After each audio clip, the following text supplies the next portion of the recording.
myself on this show is very cool. I mean, everything down to our lighting. I've always thought Lost Girl looks a bit like a comic book come to life.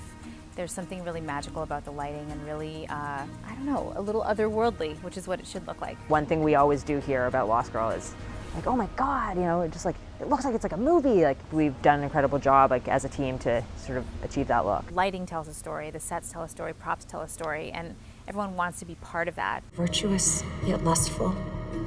Neither dark nor light, yet both.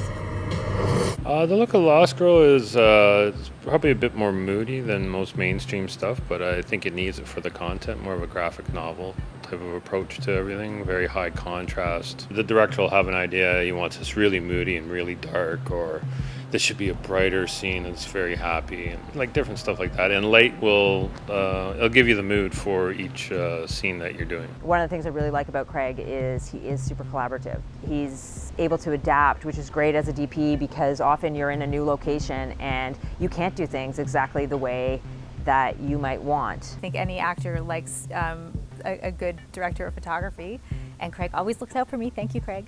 You know, trying to make me look my best. Lost Girl has such a specific look that was originally, you know, sort of conceived by David Green, and Craig took over and sort of kept the theme of our show but brought his own special kind of style to it. It's the moodiness and the way that, you know, some people complain like, oh, the show's too dark, but I think that, yeah, something that's nice about it is it just has like, you know, these really cool blues and these really warm sort of oranges and yellows and golds, and I think that, yeah, it achieves the look that it does kind of have this really rich feel, which is something, you know, that is iconic to Lost Girl.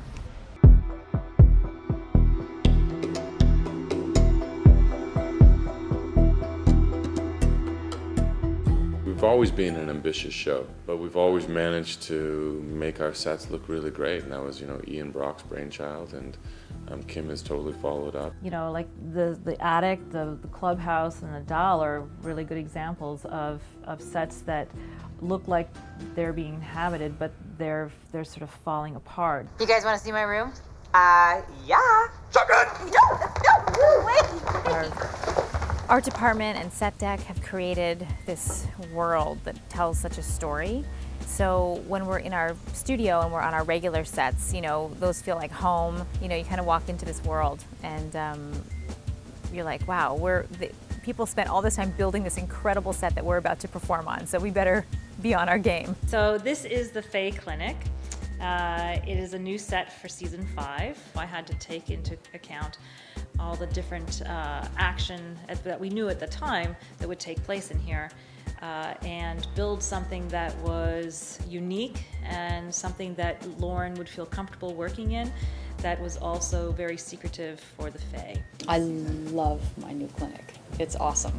Like, there's two sides to it. There's the side that human beings are allowed to see, and then the Fae side. And the Fae side's quite sort of, the lighting's really dim and you can get kind of sleepy in there, but it's just like, it's such an interesting, surreal space with all these little cool things that they put everywhere. Like, they've done an amazing job. It's great in there, yeah.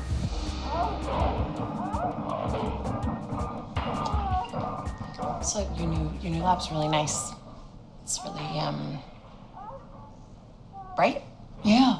As designers, we're trying to make it as rich and juicy as possible. We get to do things that you wouldn't normally do. You really have no idea what the script is going to say. We do get to sort of explore, but because we care about what we do, we also like to have it based on some reality. Before you even open your mouth or anything, that already told the story. And that's what our crew is so great at. And everything tells a story on our show.